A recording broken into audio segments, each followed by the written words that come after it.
My name is Matt Rhodes. I'm the lead concept artist at BioWare. I've wanted to draw since I was a kid, but at the time video games weren't as sophisticated as they were, so I didn't even know to dream about getting into video games. They sort of found me.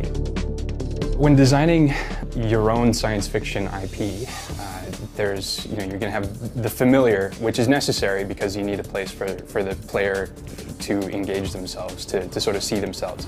But to create all the alien worlds, the alien life that surrounds you, you really, from a visual standpoint, you start playing with visual metaphors a lot.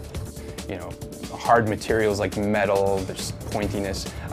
These little clues that you may not overtly say hard and warlike, but it just sort of tickles the back of your mind. Concept art, we found, has done sort of two jobs. One is to provide the blueprints for everything that gets made, the characters, environments, objects, everything from weapons to the magic effects, everything. But then there's also the inspiration side. So it's creating those images either early on or later in the process that get the team pumped up and that also sort of let everyone know in a very instantly recognizable way where we're going. This is the Elusive Man. When we were trying to figure him out, part of it was he had to remain somewhat neutral.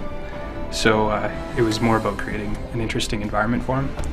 Something intimidating and almost abstract. So it's just him sitting on his chair watching a star die.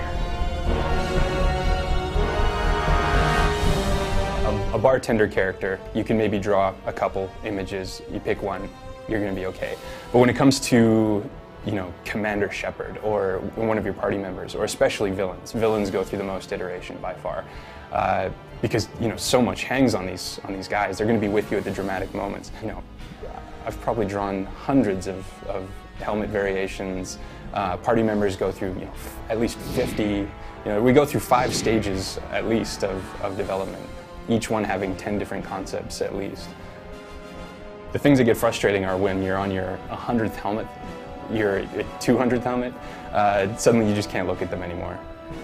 Lights, visor, okay, it just blurs together. I think it's pretty subtle, but I'm really happy with where we went, even with Shepard's armor, because it's the one thing that you're going to see the whole time, but I think it serves as a metaphor for where the whole game went, that it's more grounded, it's more solid, more believable, there's more detail in it if you're willing to look.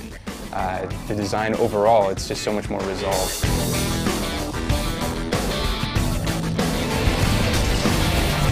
One of the characters that I'm most proud of is Subject Zero.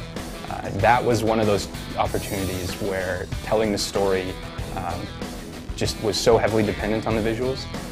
We designed all these tattoos, we designed medical scars, medical tattoos, all of these things that layer upon layer, if you really sat down and looked, tell a very complicated and very brutal history. And it's all there right on the skin. It's not something you have to go to the codex to read.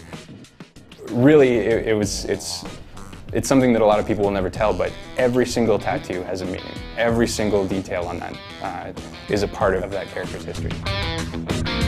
With Mass Effect 1, it was just a matter of figuring out everything, making sure that, okay, we have enough as far as environments and characters, this really holds the universe together.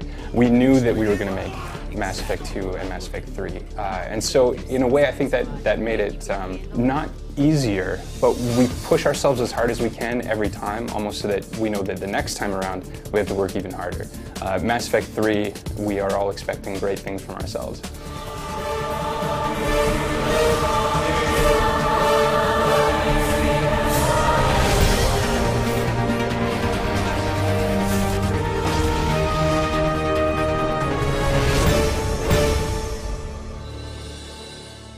A behind-the-scenes look at the making of BioWare's epic sci-fi sequel, Mass Effect 2. All 5 exclusive interviews available now on Xbox Live.